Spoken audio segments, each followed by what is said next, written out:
जय श्री कृष्ण मित्रों, स्वागत है आपका अपने चैनल अनमोल स्टोरी पावर में। आज हम लेकर आए हैं साधु का श्राप की कहानी। अगर आपको हमारी यह कहानी पसंद आए तो कृपया वीडियो को लाइक करके चैनल को सब्सक्राइब करें और बेल आइकन को जरूर दबाएं। तो चलिए दोस्तों, कहानी की तरफ बढ़ते हैं। बहुत समय पहले की बात है। मध्य भारत के एक घने जंगलों से घिरे छोटे से राज्य भानगढ़ में चक्रवर्ती राजा जयवर्धन का शासन था। जयवर्धन यशस्वी था, पर क्रूरता में भी उसकी मिसाल दूर दूर तक दी जाती थी। कहते हैं, उसका मन जीत से नहीं, वश में करने से प्रसन्न होता था। शांति से उसे डर लगता था और भय से उसे आनंद। पर सबसे दुर्भाग्य की बात यह थी कि राजा को केवल अपनी सत्ता से प्रेम था, न प्रजा से, न धर्म से और न ही सत्य से। एक दिन राज्य के समीप के जंगल में एक साधु आया।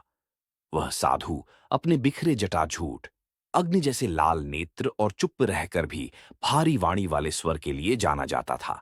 उसका नाम कोई नहीं जानता था। लोग उसे बस महातपस्वी कहते थे।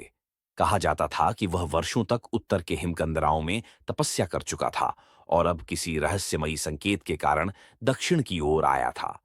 महातपस्वी ने भानगढ़ के बाहर एक प्राचीन पीपल वृक्ष के नीचे अपनी कुटिया बनाई। वह किसी से कुछ नहीं मांगता था, बस दिन भर ध्यान में लीन रहता और रात्रि को अग्निहोत्र करता। धीरे धीरे गांव वालों को अनुभव होने लगा कि जहां वह रहता है वहां शांति और संतुलन है। बंजर भूमि में हरियाली उग आई, बीमार जानवर चंगे हो गए और कुएं जिनमें वर्षों से पानी नहीं था अचानक छलक उठे। जब राजा जयवर्धन को ये बातें सुनने मिली तो उसने पहले हंसी में उड़ा दिया, लेकिन जैसे जैसे प्रजा साधु की ओर झुकने लगी और राजा की क्रूरता को तिरस्कार से देखने लगी, वैसे वैसे जयवर्धन के अहंकार में आग लग गई। उसने अपने गुप्तचरों को भेजा कि साधु के विषय में अधिक जानकारी लाएं। रात के अंधेरे में जब चुपचाप राजमहल में एक गुप्तचर घुसा तो वह कंप कंपाता हुआ वापस लौटा। उसने कहा, महाराज, वह साधु कोई सामान्य मनुष्य नहीं है। उसकी आंखें बंद हो जाएं तो भी वह देखता है। उसकी वाणी बिना बोले भी सुनाई देती है। उसकी अग्नि बिना लकड़ी के जलती है। वह सच में तपस्वी है और संभवतः और से हो सकता है। जयवर्धन के क्रोध का ठिकाना न रहा। उसका अहंकार उस साधु की महानता से भी बड़ा था। उसने एक कुटिल योजना बनाई। अगले दिन एक शाही दूत कुटिया पर पहुंचा। उसने साधु से कहा, महाराज जयवर्धन आपको अपने राजमहल में सम्मानित करना चाहते हैं, कृपया चलें। साधु ने बस एक शांत मुस्कान दी और कहा, सम्मान का स्थान वहीं होता है जहां नियत पवित्र हो। महल में क्यों जाना, जब जंगल ही मेरा आकाश है। दूत क्रोधित हुआ, लेकिन संयम से लौट गया। तीसरे दिन राजा स्वयं 50 सशस्त्र सैनिकों के साथ साधु के पास गया। उसके मुख पर बनावटी मुस्कान थी, पर आंखों में द्वेष की चिंगारी। उसने कहा, हे महात्मा, भानगढ़ में आप जैसे पवित्र पुरुष का स्थान अवश्य है, परंतु प्रजा को भ्रमित करना उचित नहीं। आप यहां से चले जाएं, अन्यथा। साधु ने आंखें खोलीं। उनकी दृष्टि राजा पर पड़ी और ऐसा लगा जैसे समय थम गया हो। राजन, साधु बोले, धर्म के स्थान पर अहंकार का निवास कभी टिकता नहीं।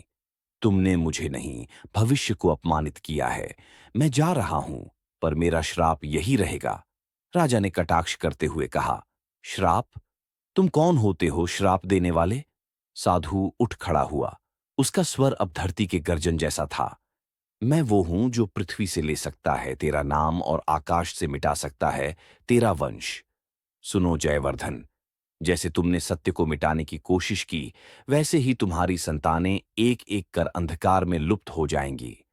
अगली 7 पीढ़ियां जन्म लेकर श्राप का भार ढोएंगी।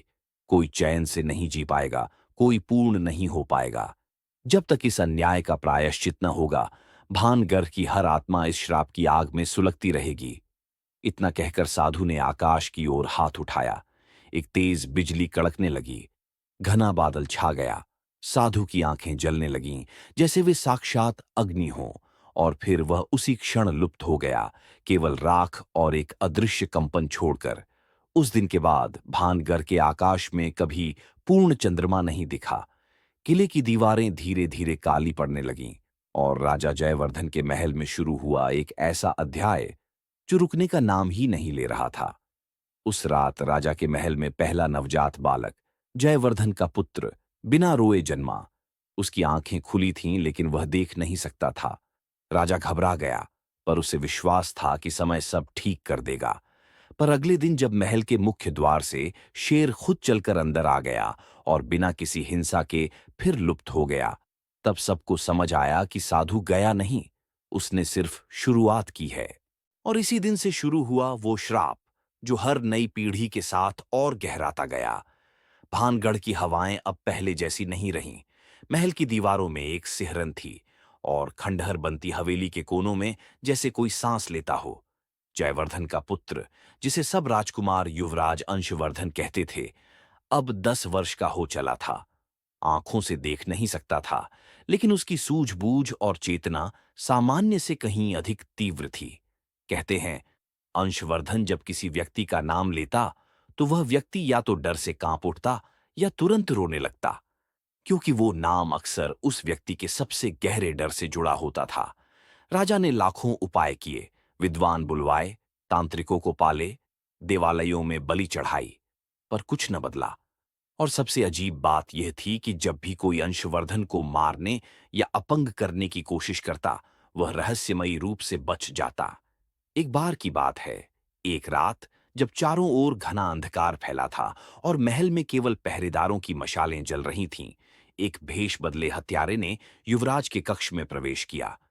उसके हाथ में एक विष की सुई थी।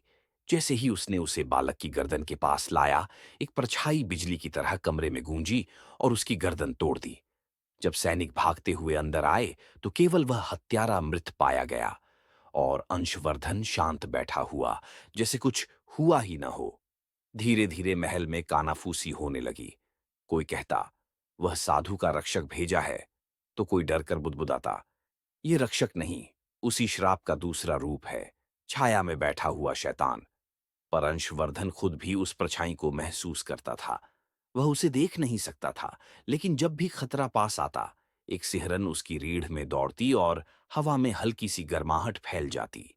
कभी कभी रात को उसे लगता, कोई उसकी चारपाई के पास बैठा है, कोई जिसकी सांसें नहीं चलती, पर उसकी उपस्थिति बहुत गहरी होती है। एक रात जब वह नींद में बड़बड़ाया, तुम कौन हो? तो उसे लगा जैसे कान के पास एक हल्का स्वर गूंजा, तू नहीं पूछेगा, मैं बताऊंगा, समय आने पर। इस घटना के बाद अंशवर्धन और भी चुप रहने लगा।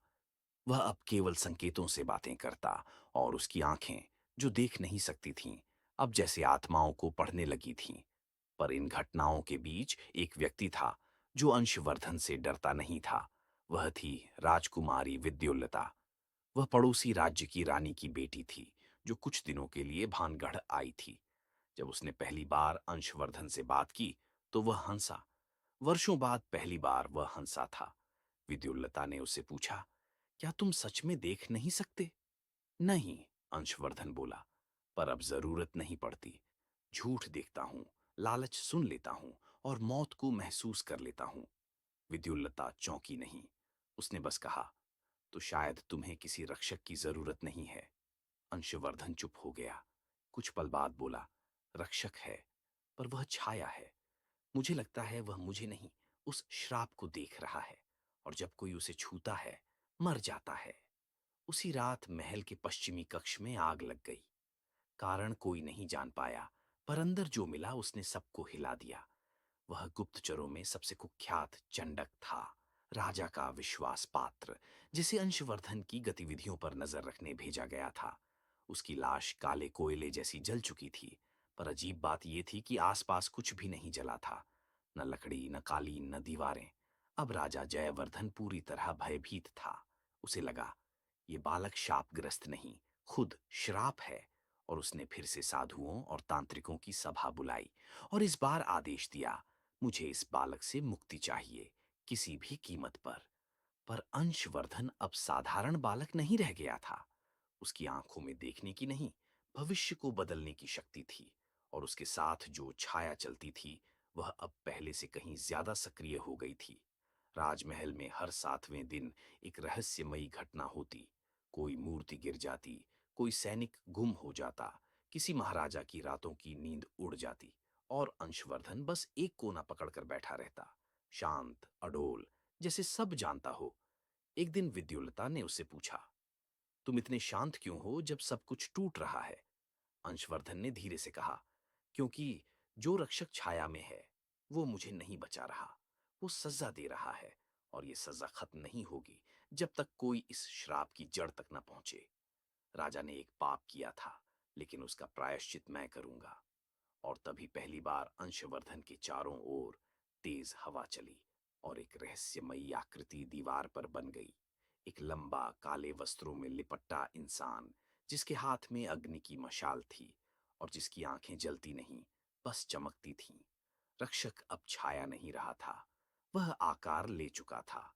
भानगढ़ के महल में रहस्यों की परछाइयां गहराती जा रही थीं। दीवारें फुसफुसाने लगी थीं, जैसे पुराने अपराध खुद को दोहराने के लिए अवसर खोज रहे हों। अंशवर्धन अब 12 वर्ष का हो चला था, लेकिन उसके चारों ओर घना मौन और रहस्यमयी भय पसरा रहता। एक रात महल की सबसे पुरानी और उपेक्षित लाइब्रेरी में अचानक एक शिला दीवार खिसक गई।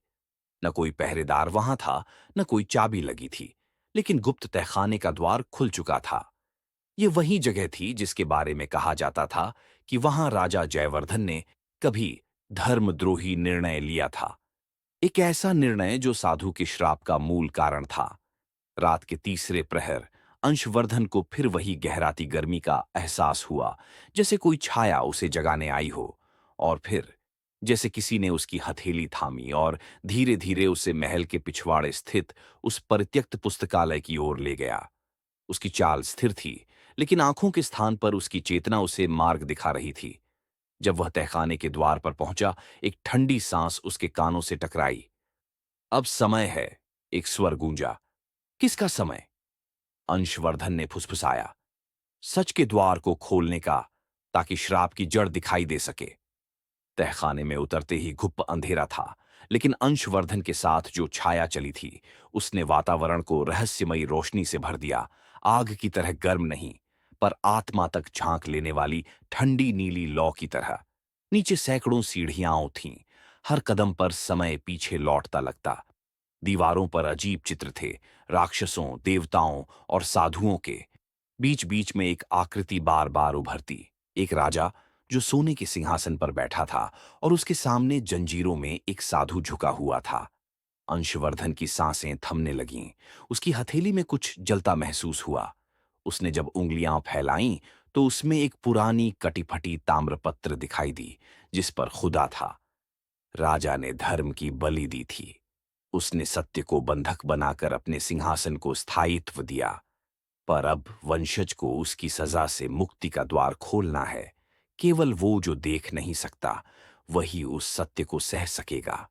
अंशवर्धन समझ गया, यही वो रहस्य था जो सदियों से छुपाया गया था। तहखाने के अंतिम कक्ष में पहुंचकर उसने देखा, वहां एक विशाल खंभा खड़ा था, जिसके चारों ओर लोहे की जंजीरें जमी थीं। बीच में एक पुराना सिंहासन, जिस पर रक्त के धब्बे सूख चुके थे, और उसके पीछे दीवार पर खुदा था वो दृश्य जो श्राप का आधार था। एक बार की बात थी, जब साधु ने राजा जयवर्धन से एक निर्दोष ब्राह्मण बालक की रिहाई की प्रार्थना की थी। राजा ने उसे अनसुना कर दिया था। साधु ने तब भी चेतावनी दी थी कि यह बालक कोई सामान्य प्राणी नहीं, भविष्य का आरष्य है, जिसके ज्ञान से राज्य की रक्षा होगी। पर जयवर्धन को डर था कि कोई और उससे अधिक पूजनीय न बन जाए। उसने उस बालक की बलि दिलवाई, उसी कक्ष में, उसी सिंहासन के सामने। अंशवर्धन की आंखों से अश्रु नहीं गिरे, पर उसकी हथेली फिर से जलने लगी। तभी वह परछाई पीछे से आई और उसने उसकी पीठ पर हाथ रखा। अब जान गया ना, क्यों श्राप लगा था? हाँ, अंशवर्धन ने कहा, क्योंकि सत्ता के भय ने धर्म का गला घोंट दिया था। और जब सत्य का रक्त बहाया जाता है, तो उसकी छाया पीढ़ियों तक पीछा करती है। क्या अब तुम तैयार हो द्वार खोलने के लिए? छाया ने पूछा। हाँ। और फिर अंशवर्धन ने पहली बार अपनी आंखें खोलीं। वह देख नहीं सकता था, लेकिन उसकी आंखों से एक नीली लहर फूटी, जिसने तहखाने की जंजीरों को पिघला दिया। खंभा हिला और जमीन कांपने लगी। पीछे दीवार पर एक और द्वार खुला, और उसमें से एक कोमल परंतु प्रकाशमान आत्मा निकली। वही बालक जिसकी बलि दी गई थी, उसकी आत्मा अब मुक्त हो चुकी थी। उसने अंशवर्धन को देखा और कहा, अब तुम रक्षक नहीं, धारक हो। यह रहस्य अब तुम्हारे खून में बहेगा। तुम निर्णय करोगे कि श्राप जारी रहे या मुक्ति मिले। अंशवर्धन का चेहरा दृढ़ था। मुक्ति तभी मिलेगी जब राजा को उसका अपराध स्वीकारना पड़ेगा। मैं अब वापस जाऊंगा और सत्य को उजाले में लाऊंगा, चाहे इसके लिए मेरा अंत ही क्यों ना हो। और तहखाना फिर से बंद हो गया।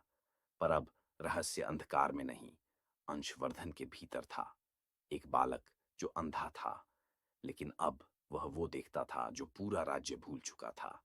तहखाने से बाहर लौटने के बाद अंशवर्धन पहले जैसा नहीं रहा। उसकी आंखें अब भी देख नहीं सकती थीं, पर हर चीज को वह भीतर से पढ़ लेता था। झूठ, डर, लालच, घृणा, सब उसकी आत्मा से टकराकर सच के रूप में निखर जाते। पर जितनी उसकी चेतना बढ़ती जा रही थी, उतनी ही दरारें उसके चारों ओर के रिश्तों में उभरने लगी थीं।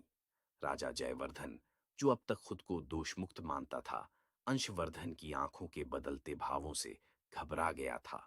उसे डर था कि बालक को कहीं कुछ सच पता न चल गया हो। पर उससे बड़ा भय था वह रहस्यमयी छाया जो अंशवर्धन के इर्द गिर्द मंडराती थी। राजा ने अब तय कर लिया था, अंशवर्धन को रोका जाना चाहिए, इससे पहले कि वह सिंहासन का खतरा बन जाए। उधर महल में एक और बदलाव हो रहा था। विद्युल्लता, जो अब अंशवर्धन की एकमात्र मित्र थी, अक्सर उससे मिलने आती। दोनों के बीच अब मौन संवाद होने लगा था। वह अंशवर्धन की खामोशी को समझने लगी थी, पर उसे अंदेशा नहीं था कि उसकी हर गतिविधि पर अब निगरानी रखी जा रही है। महल के प्रमुख मंत्रियों में से एक, महापंडित श्रवण, जिसे राजा का सर्वाधिक विश्वास प्राप्त था, अब राजा के आदेश पर अंशवर्धन को ठीक करने की योजना बना चुका था। उसकी योजना थी अंशवर्धन को एक ऐसे भ्रम में फंसाना जहां वह स्वयं को श्राप का कारण समझे और आत्मबल से टूट जाए। एक दिन अंशवर्धन को विद्युल्ता ने गुप्त रूप से एक ताम्रपत्र दिखाया जो उसे पुस्तकालय की पुरानी किताबों में मिला था। उस पर वही कथा थी जो अंशवर्धन ने तहखाने में देखी थी, साधु, राजा और निर्दोष बालक की बलि। अंशवर्धन के चेहरे पर अब कोई आश्चर्य नहीं था, पर विद्युल्लता के लिए यह रहस्य भयावह था। ये सच है अंश? उसने कांपते स्वर में पूछा। सच है, अंशवर्धन ने धीमे स्वर में कहा, और इसका बोझ अब मुझे ढोना है। पर अगले ही दिन विद्युल्लता को अंशवर्धन से मिलने से रोक दिया गया। उसे बताया गया कि वह बालक पागल हो गया है और वह उसकी चेतना को भ्रमित कर रहा है। विद्युल्लता ने विरोध किया, पर महल के नियम अब उसके वश में नहीं थे। उसी रात अंशवर्धन को एक गुप्त कक्ष में बंद कर दिया गया, जहां चारों ओर हवन कुंड जलाए गए थे और मंत्रोच्चार हो रहा था। महापंडित श्रवण ने कहा, हम तेरा शुद्धिकरण करेंगे अंशवर्धन। तू श्राप का कारण है, तेरी आत्मा में अंधकार बस चुका है। अंशवर्धन शांत रहा। जब मंत्रियों ने उसके ऊपर राख और गंगाजल छिड़का, उसने पहली बार गहरी सांस ली और कहा, मैं अंधकार नहीं, उसका परिणाम हूं, और जब तुम मुझे मिटाओगे, तब श्राप स्वयं तुम्हारा चेहरा ले लेगा। उसी समय एक जोरदार आंधी उठी। हवन कुंड की लपटें नीली पड़ गईं और वे सब पुजारियों की आंखों में जलन करने लगीं। कमरे की दीवारें कांपने लगीं और तभी वह छाया फिर प्रकट हुई, अब और भी प्रबल और पहले से अधिक भयावह। एक पुजारी ने डरकर चिल्लाया, ये कोई देवता नहीं, ये तो श्राप की आत्मा है। और फिर श्रवण की आंखें चौड़ी हो गईं। वह पहचान गया था, ये वही आत्मा थी जिसे वर्षों पहले बंद करने का कार्य अधूरा रह गया था। छाया ने श्रवण के सामने जाकर फुफकारते स्वर में कहा, सत्य को दबाने के प्रयास में तुमने न्याय को जला डाला। अब मैं नहीं, यह बालक निर्णय करेगा कि तुम जीवित रहो या समाप्त हो जाओ। लेकिन अंशवर्धन ने हाथ उठाया, नहीं, मैं निर्णय नहीं करूंगा। निर्णय उन्हें करना है जो सत्य से डरते हैं। मैं केवल उन्हें आईना दिखाऊंगा। छाया पीछे हट गई और श्रवण जमीन पर गिर पड़ा। उसके बाल सफेद हो चुके थे और आंखें फटी की फटी रह गईं। वह पागल हो चुका था।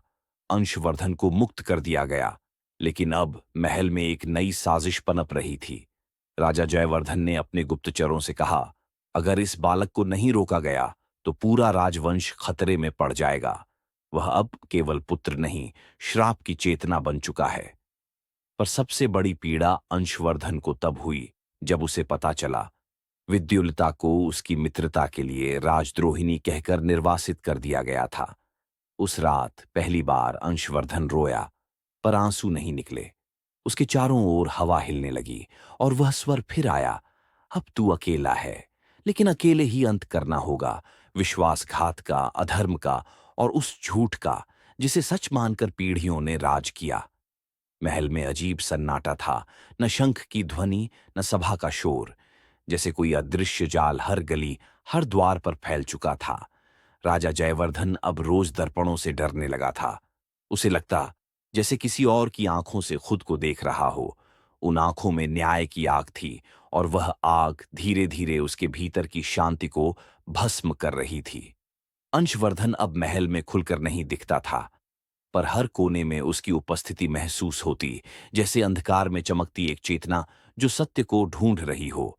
लोग कहते, वो दीवारों से बात करता है, जमीन से सुनता है और हवाओं से सोचता है। वह अब श्राप का संवाहक नहीं, उसका उत्तर बन चुका था। तभी एक रात एक अनहोनी हुई।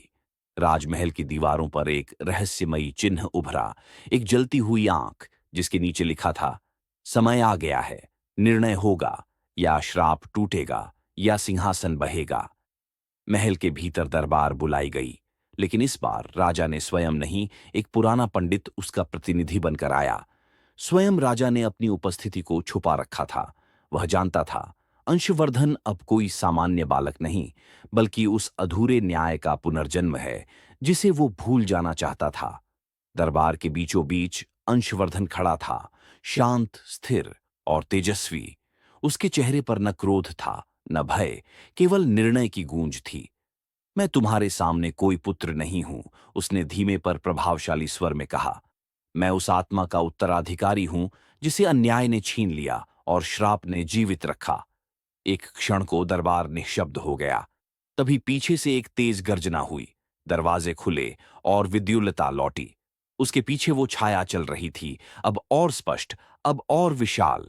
महल की दीवारें कांपने लगीं, जैसे बरसों से दबी किसी पीड़ा को बाहर निकलने का रास्ता मिल गया हो।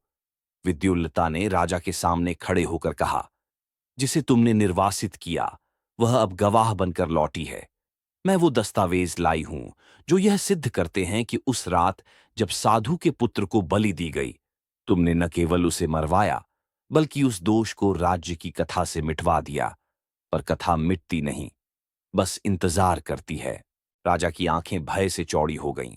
ये झूठ है, ये षड्यंत्र है, वह चीखा।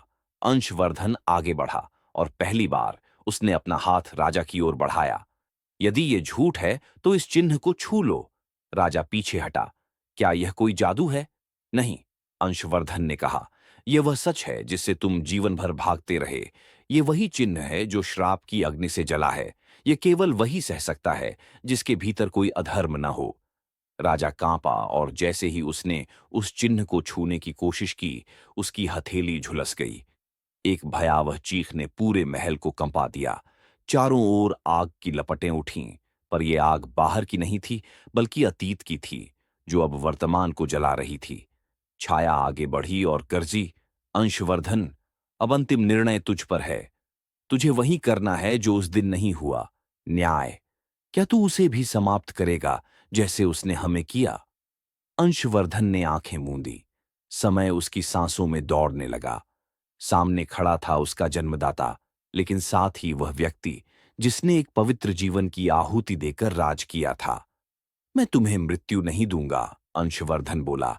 मृत्यु सरल होती है। मैं तुम्हें वो दूंगा जो किसी राजा के लिए सबसे बड़ा श्राप है, स्मृति। तुम्हें जीवन भर यह याद रहेगा कि तुम्हारे साम्राज्य की नींव अन्याय पर खड़ी थी। तुम्हें हर रात उन आंखों में झांकना होगा जिनकी रोशनी तुमने बुझा दी थी। छाया मुस्कुराई। यह न्याय है, यह विरासत है। तभी पूरे महल में उजाला फैल गया। वर्षों पुरानी जंजीरें पिघल गईं। तहखाने के द्वार बंद हो गए, पर पहली बार उस द्वार पर लिखा था, श्राप अब कथा बना, ताकि कोई फिर न दोहराए वही पाप। अंशवर्धन आगे बढ़ा। उसने राजा से कहा, अब मैं जाऊंगा, पर मैं राजा नहीं बनूंगा। मैं बनूंगा रक्षक। उस सत्य का जिसे समय मिटा नहीं सकता। और फिर वह महल से निकल पड़ा, विद्युलता के साथ, अपने पीछे सिर्फ एक विरासत छोड़कर, न्याय की, चेतना की और उस शक्ति की जो अंधकार में भी प्रकाश देख सके। भानगढ़ अब वीरान नहीं रहा, वह एक संदेश बन गया कि जब कोई अन्याय करे तो पीढ़ियों बाद भी कोई आता है जो उसका उत्तर दे। और कभी-कभी श्राप ही होता है अग्नि, जो विरासत को शुद्ध करती है। अगर आपको यह कहानी पसंद आई हो तो इसे लाइक और शेयर करें। हमारे चैनल अनमोल स्टोरी पावर को सब्सक्राइब करना ना भूलें और बेल आइकन को दबाएं ताकि आपको हमारी सभी नई कहानियों की जानकारी मिल सके। धन्यवाद। फिर मिलेंगे एक नई रोचक कहानी के साथ। जय श्री कृष्णा।